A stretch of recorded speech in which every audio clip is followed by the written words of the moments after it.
The fallout from the whole Justin Baldoni and Blake Lively situation just keeps getting messier. And now, even Ryan Reynolds is stepping into the chat. Ryan Reynolds, how's it going? Great. Why? What have you heard? Allegedly, Ryan sent a message to Justin Baldoni that's got everyone talking. And if the rumors are true, this message might end both Blake and Ryan's careers. In this video, we're breaking down exactly what Ryan Reynolds had to say and why it could change everything. The perfect image shatters. So, Blake Lively and Justin Baldoni worked together on the 2024 film It Ends With Us, based on Colleen Hoover's insanely popular novel about domestic violence and trauma. It did pretty well at the box office, grossing $351 million worldwide, which is like winning the lottery and then finding an extra 20 in your pocket. Baldoni directed and co-starred, while America's supposed sweetheart Blake Lively took the lead role as Lily Bloom, a character who survives an abusive relationship. But what should have been a successful collaboration turned into a complete dumpster fire faster than you can say, "I need to speak to your manager." We're talking lawsuits flying back and forth like tennis balls at Wimbledon, reputations shattering like dropped iPhones, and careers potentially going down in flames like careers on fire. It's that bad. Let's rewind a bit and look at how this whole drama started. During the press tour for It Ends With Us, Blake seemed more interested in promoting her Blake Brown hair care line than actually discussing the serious themes of the movie. I mean, imagine going to a funeral and trying to sell everyone your new line of sparkly coffins. That's basically the energy Blake brought to this whole situation. Lively faced significant backlash on social media platforms for her promotional approach, particularly when she encouraged fans to, and I quote, "wear your florals and grab your friends" to see a movie about domestic violence. Like, hello? Did she even read the script of the movie she was in? Meanwhile, Baldoni was over there actually trying to raise awareness about the serious themes, like someone who, I don't know, understood what the movie was about. The disconnect was so glaring it could have guided ships through fog. It's like she was promoting The Notebook 2 Electric Boogaloo instead of a film about trauma, abuse, and survival. But the backlash against Blake wasn't just about her tone-deaf promotion. The internet has receipts longer than a CVS receipt after buying chapstick. People started bringing up her 2012 wedding at Boone Hall Plantation, you know, a former slave site, where she and Reynolds were all about that antebellum allure. Yikes on several bikes. That's like having your honeymoon at Alcatraz and calling it prison chic. Some things just shouldn't be romanticized, period. And then, as if that wasn't enough to make everyone collectively cringe, there was that nasty 2016 interview where she responded to a baby bump congratulations with, "Congratulations on your baby bump," to a thin, non-pregnant interviewer who was actually struggling with infertility. The interviewer later revealed it nearly made her quit her job. Can you imagine being that casually cruel? That's like telling someone who just lost their pet, "Oh, it's fine, just get another one." Some things you just don't joke about, but apparently Blake didn't get that memo. People on Reddit were having an absolute field day with this. In our Out of the Loop, a thread from August 23rd, 2024, with nearly 3,000 upvotes, summarized the backlash in excruciating detail. Users were calling her everything from tone-deaf to mean girl vibes to completely disconnected from reality. It's like Blake was auditioning for a revival of her Gossip Girl role, but instead of being Serena van der Woodsen, she was giving full Blair Waldorf at her most ruthless. And then, plot twist, in December 2024, all the behind-the-scenes drama exploded like a shaken soda can when Lively filed a complaint with the California Civil Rights Department, accusing Baldoni of sexual harassment and orchestrating a smear campaign against her. She claimed he created a hostile work environment, with allegations including unwanted physical contact, inappropriate comments, and entering her trailer uninvited while she was undressed. According to the lawsuit, Baldoni was allegedly improvising physical intimacy and adding nude scenes without an intimacy coordinator. She also claimed that after she complained, Baldoni hired Melissa Nathan and the agency group for a smear campaign, which supposedly led to a 56% to 78% drop in her hair care line sales. That's like saying your neighbor's loud music caused your souffle to fall. It's a stretch, to say the least. I'm sorry, but are we really supposed to believe that Justin Baldoni, the guy who's literally built his entire brand on being a feminist ally and champion of women's rights, suddenly became a predator on this specific set? The same guy who's given TED Talks on redefining masculinity and has podcasts about gender equality? Something smells fishier than week-old sushi left in the sun in Death Valley. And let's talk about this supposed smear campaign. Blake basically claimed that Baldoni was behind all the social media backlash she received during the promotion. Girl, have you considered that maybe, just maybe, people were critical because you were promoting a domestic violence story with themed cocktails named after the abuser character? You called a drink Rile You Wait, named after the abusive boyfriend in the story. That's like naming a Titanic-themed cocktail Iceberg Ahead or a 9/11-themed dessert Tower Crumble and wondering why people think it's insensitive. Read the room, Blake. Not only that, but Blake's approach approach to the film's marketing was so wildly inappropriate that it's hard to believe Baldoni needed to orchestrate anything against her. She was on talk shows giggling about her hair products while promoting a movie about abuse. That's like going on Jimmy Fallon to talk about your new eyeshadow palette while supposedly promoting a documentary about human trafficking. The backlash was inevitable without any help from Baldoni. Baldoni completely denied these allegations, and honestly, his response was the definition of not playing around. On January 16, 2025, he filed a $400 million defamation lawsuit against Lively, her husband Ryan Reynolds, and their publicist. That's not just clapping back. That's a whole symphony of applause with a standing ovation. It's like bringing a nuclear weapon to a knife fight. Baldoni was not here to play games. In his countersuit, Baldoni portrayed the conflict as a creative control issue, not harassment. He claimed Lively and Reynolds were engaged in a duplicitous attempt to destroy him, and that they exaggerated benign interactions to gain power over the film's direction. Basically, he's saying they tried to hijack his movie and then got mad when he wouldn't let them steer the ship. It's like someone trying to grab the wheel while you're driving and then calling the cops when you won't let them cause an accident. And Baldoni didn't stop there. He also sued the New York Times for $250 million, claiming libel over an article alleging he ran a PR campaign against Lively. He said the article relied on cherry-picked and altered communications, ignoring evidence that disputed Lively's claims. This man was on a lawsuit spree, and I'm honestly living for this level of I will not be silenced energy. One of the most jaw-dropping aspects of this whole saga is how Lively's team obtained text messages via a clandestine lawsuit filed on September 27, 2024, through Van Zen Inc., which is owned by Lively. This allowed her to subpoena Baldoni's ex-publicist Stephanie Jones, demanding documents related to Lively and Baldoni. Legal experts describe this move as super shady, and Baldoni's attorney called it an abusive process. I mean, who even does that? That's some Gossip Girl level scheming. Only this isn't a TV show. It's real life. It's like breaking into someone's diary and then using it as evidence in court. Technically, you have the information, but the way you got it is highly questionable. What's even more suspicious is that this secret lawsuit was withdrawn on December 19, 2024, just one day before Lively filed her sexual harassment complaint. The timing is so perfect, it makes you wonder if the whole thing was orchestrated from the beginning. It's like planning an elaborate surprise party and then acting shocked when everyone jumps out. We see through the act, Blake. The impact on Baldoni's career was immediate and brutal. He was dropped by WME, his talent agency, just hours after Lively's lawsuit went public. Vital Voices rescinded an award they'd given him, and Liz Plank stopped co-hosting his Man Enough podcast. It's like the industry decided he was guilty before he even had a chance to say, wait, that's not what happened. Talk about trial by social media. Meanwhile, Lively was getting support from celebrities like Colleen Hoover, the author of the book, Michelle Marone, Brandon Sklenar, Jenny Slate, her Sisterhood of the Traveling Pants co-stars, and even Amber Heard. Talk about Hollywood elites circling the wagons. It's like watching a high school popularity contest where the prom queen gets everyone to turn against the class president because he wouldn't let her choose the theme for the dance. The most fascinating thing about this whole situation is that it's basically impossible to know what really happened on that set. Were there actual instances of misconduct? Was this just a power struggle over creative control? Or is this another example of Hollywood's whisper networks deciding someone's guilt before all the facts are in? It's like trying to solve a murder mystery where everyone has a motive and no one is telling the whole truth. What we do know is that this whole mess has raised serious questions about power dynamics in Hollywood, the court of public opinion, and how quickly reputations can be destroyed in the age of social media. It's a cautionary tale about how even the most carefully crafted public image can shatter overnight, leaving careers and lives in ruins. But we're just getting started, because there's a whole other dimension to this drama. Ryan Reynolds' involvement, which takes this saga from messy to absolutely chaotic. When Deadpool gets involved.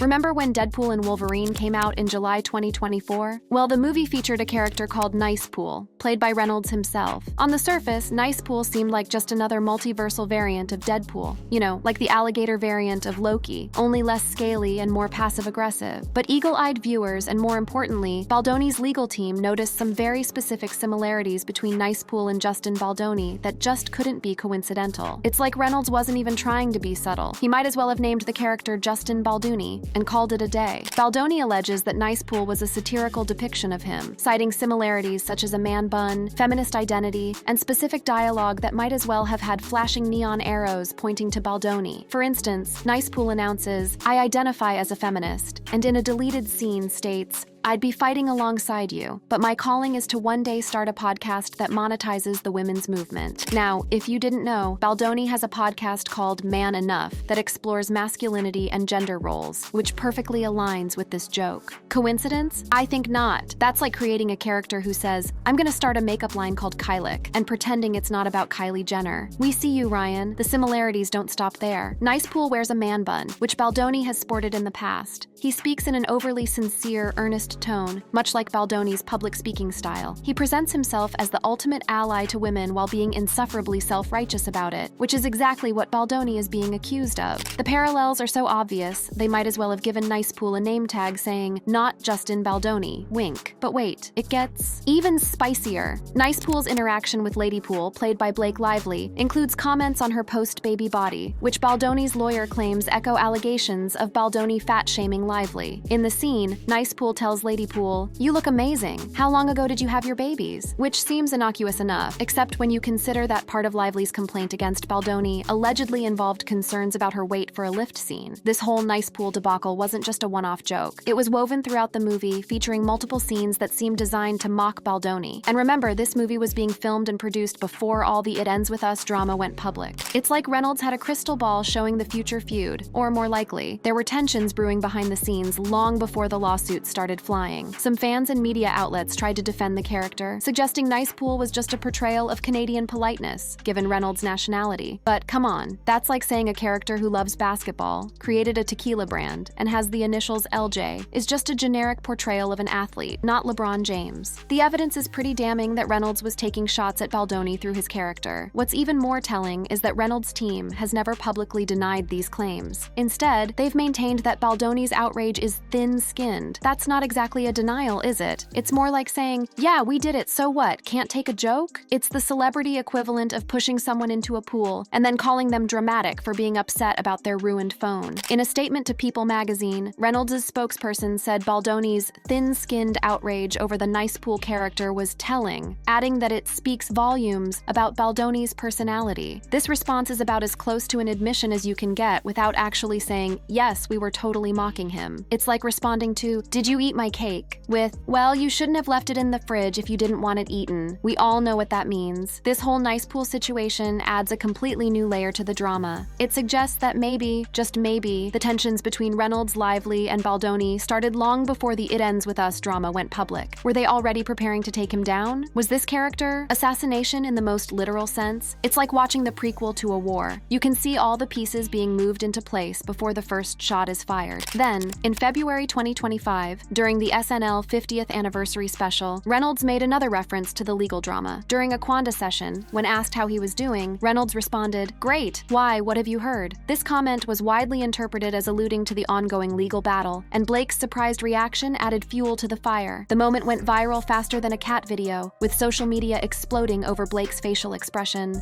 On X, formerly Twitter, user at @Delinthesity_ posted, "Blake Lively's face says it all. She looks shook after Ryan Reynolds cracked that joke at SNL 50. The timing is wild. Justin Baldoni has a defamation lawsuit against both of them, and Ryan is still out here making jokes like none of this is happening." The post gained thousands of likes and retweets, with people dissecting Blake's reaction frame by frame like it was the Zapruder film. Initially, there was speculation that Reynolds might have improvised the line, especially after Wally Ferriston, a longtime SNL cue card staffer, claimed on an Australian radio show that Reynolds had a different line in rehearsal and that the joke was his idea. This fueled theories that Reynolds was so comfortable mocking the situation that he'd go off script to do it. However, an SNL representative later clarified that the joke was pitched by SNL and never changed, indicating it was pre-planned and Reynolds was fully aware and agreed to participate. So he was absolutely in on the joke and using a national television appearance to make light of a serious legal battle involving allegations of sexual harassment. That's like making jokes about your pending IRS audit at your company's annual meeting. It's risky, it's bold, and it shows either extreme confidence or extreme disregard for the consequences. Justin Baldoni's lawyer criticized the joke on Hot Mics with Billy Bush, stating, "I'm unaware of anybody, frankly, whose wife has been sexually harassed and has made jokes about that type of situation." And you know what? He's got a point. Imagine if the roles were reversed and Baldoni was making jokes about serious allegations against Reynolds. The outrage would be deafening. It would be like if Harvey Weinstein had gone on SNL to make jokes about his accusers. The internet would have exploded. The double standard here is so glaring it could cause sunburn. Reynolds can joke about a serious lawsuit on national television, production and be praised for his wit, while Baldoni is essentially blacklisted from the industry before his side of the story is even heard. It's like watching a heavyweight boxer fight a kindergartner and wondering why the match seems unfair. But that's not all. Remember those text messages that Lively's team obtained through that shady lawsuit? Well, reports suggest early interactions between Reynolds and Baldoni were actually cordial, with text messages from pre-production showing respect. One message from Reynolds to Baldoni reportedly read, "Looking forward to working with you, man. Blake speaks highly of your vision for this project." But tensions apparently arose over creative decisions, such as a lift sequence removed from the final film, which Baldoni claims was forced by Lively and Reynolds. There are also alleged texts showing Reynolds confronting Baldoni over comments about Lively's weight, adding to the personal dimension of their conflict. According to sources, Reynolds sent a heated message saying, "If you ever comment on my wife's weight again, we're going to have a serious problem." This suggests that there was already bad blood brewing during production, long before any lawsuits were filed. But here's the thing, these texts were obtained through that questionable legal maneuver, and Baldoni claims they were cherry-picked and taken out of context to paint him in the worst possible light. It's like showing only the angry part of a text conversation without showing what provoked it in the first place. Misleading at best, manipulative at worst. In his legal filing on March 18, 2025, Reynolds sought to dismiss Baldoni's claims, arguing that they were based on hurt feelings and lacked legal merit, particularly regarding the nice pool character in Deadpool and Wolverine. His lawyers wrote, "Being offended by a character in a movie is not grounds for a lawsuit," completely glossing over the fact that the character seemed specifically designed to mock Baldoni. It's giving very much, "I can dish it, but I can't take it" energy, if you ask me. Baldoni's legal team responded by calling Reynolds Lively's co-conspirator, alleging he played a major role in amplifying the dispute. They filed documents on April 1, 2025, aiming to block Reynolds' dismissal, stating, "Reynolds is not an innocent bystander in this situation, but an active participant in the campaign to defame and extort Baldoni. And honestly, based on the nice pool character and the SNL joke, they might have a point. Let's take a step back and look at what's really going on here. We have Ryan Reynolds, one of Hollywood's most powerful actors with a net worth in the hundreds of millions, using his platform to mock Baldoni both in Deadpool and Wolverine, and on SNL. We have Blake Lively using questionable legal tactics to obtain private communications. And we have Baldoni fighting for his reputation and career against two of the most influential people in Hollywood. It's David versus not one but two Goliaths. And unlike the Bible story, David seems to be losing this round. Is it possible that this whole thing is exactly what Baldoni claims? A calculated attempt by Lively and Reynolds to gain control over It Ends With Us and destroy his reputation when he wouldn't give in? The evidence certainly suggests there might be some truth to that. It's like watching a real-life version of Mean Girls, but with higher stakes and bigger bank accounts. Think about it. Lively was criticized for her tone-deaf promotion of the film, which dealt with domestic violence. What better way to deflect that criticism than to accuse the director of misconduct? And what better way to ensure people believe you than to have your superstar husband back you up and even mock your target in his billion-dollar franchise film? It's the perfect Hollywood power play. Use your influence, connections, and public image to crush someone who's less powerful than you. And it worked. Baldoni lost representation, awards, and his podcast co-host. His reputation was severely damaged before he even had a chance to defend himself. It's like being convicted before your trial even starts, fundamentally unfair and potentially devastating. The timeline is also suspiciously convenient. Lively faced backlash for her promotion of It Ends With Us in August 2024. By December, she was filing sexual harassment claims against Baldoni. In the interim, she had used a secret lawsuit to gather text messages and other communications. It all seems meticulously planned, like a chess player thinking several moves ahead. Reynolds' involvement takes this from a simple he said she said situation to something more complex and potentially more sinister. His willingness to use his massive platform, both in Deadpool and Wolverine and on SNL, to mock Baldoni suggests a level of coordination that goes beyond simply supporting his wife. It's like they're tag-teaming Baldoni, hitting him from all sides while he tries desperately to defend himself. The power imbalance is stark. Reynolds and Lively are Hollywood royalty, with massive fan bases, influential friends, and tremendous wealth. Baldoni, while successful in his own right, simply doesn't have the same level of clout. It's like watching a heavyweight boxer go up against someone 2 weight classes below. The outcome seems predetermined by the mismatch alone. This isn't to say that Baldoni is entirely innocent. We simply don't know what happened on that set. But the way this whole situation has unfolded, with Reynolds mocking him in a blockbuster movie before any allegations were public, with Lively using questionable legal tactics to gather evidence, with the industry immediately turning on Baldoni without hearing his side, suggests that there's more to this story than meets the eye.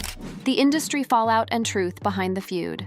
First, let's talk about how quickly the industry turned on Baldoni after Lively's allegations. He was dropped by WME on December 22, 2024, literally hours after the news broke. Vital Voices rescinded his award on December 24th, and Liz Plank ceased co-hosting his Man Enough podcast on December 23rd. That's not justice, that's a stampede. It's like watching someone get thrown overboard and everyone fighting to be the first one to throw them an anchor instead of a life preserver. Compare that to how other celebrities accused of misconduct have been treated. Some get months or even years of let's wait and see, but Baldoni was essentially declared guilty by the court of public opinion before he could even issue a proper statement. It's giving very much guilty until proven innocent vibes, and that's not how things are supposed to work. It's like if your friend group decided you were guilty of stealing someone's lunch from the office fridge before even asking if you were in the building that day. The speed at which the industry abandoned him aligns perfectly with Baldoni's claims of targeting by Hollywood elites. Is it possible that the lively Reynolds power couple used their considerable influence to orchestrate this response? Considering how quickly everyone fell in line, it's certainly a question worth asking. I mean, think about it. Reynolds and Lively are A-list celebrities with connections throughout Hollywood. Reynolds' Deadpool franchise alone has made billions for Disney. Lively has been a Hollywood darling since Gossip Girl. Together, they're like the king and queen of the prom, while Baldoni is more like the student council president, respected, but not nearly as popular or powerful. When two of the most beloved stars in Hollywood point at someone and say they're bad, the industry listens. It's like when the popular kids in high school decide someone isn't cool anymore. Suddenly, no one will sit with them at lunch. The difference is, in Hollywood, it's not just about who you sit with at lunch. It's about careers, reputations, and millions of dollars. But the industry fallout goes beyond just Baldoni's career. This whole saga has exposed the ugly side of Hollywood power dynamics. Lively filed her lawsuit on December 20th, 2024, right before the holiday break, when many people in the industry would be off work and unable to immediately respond or investigate. Was that timing coincidental, or was it a calculated move to control the narrative during a slow news cycle? Dropping bombshell allegations right before a major holiday is a classic PR tactic. It's like breaking up with someone right before they leave for vacation. They don't have time to respond, and by the time they get back, the narrative is already set. The timing ensures maximum impact with minimal immediate pushback, giving Lively and her team the upper hand in shaping public perception. And let's not forget that questionable legal maneuver to obtain Baldoni's texts. Lively's team filed a clandestine lawsuit on September 27, 2024, through a company called Van Zandt Inc., which is owned by Lively, to subpoena Baldoni's ex-publicist, Stephanie Jones. This lawsuit was withdrawn on December 19,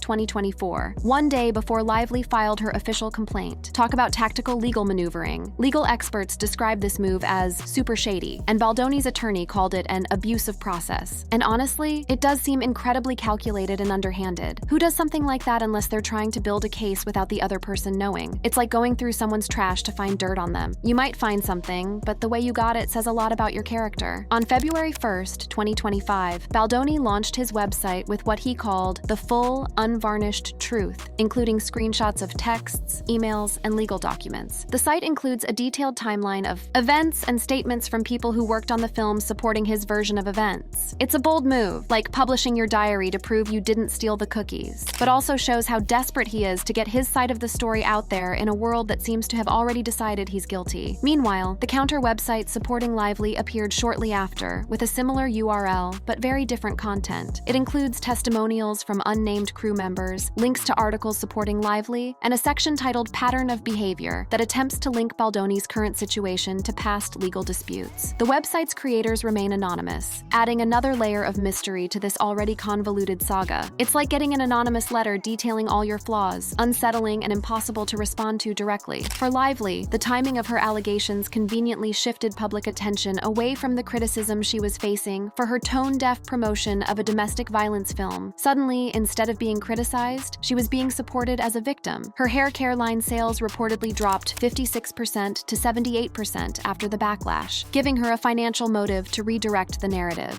It's like when a politician gets caught in a scandal and immediately announces they're battling cancer. Suddenly, everyone forgets about the scandal and focuses on supporting them through their illness. Classic misdirection. The backlash against Lively was brutal. On X, formerly Twitter, user at Monica Iglesias wrote on April 17, 2025, "I think Blake Lively casted as Lily Bloom was the worst decision ever.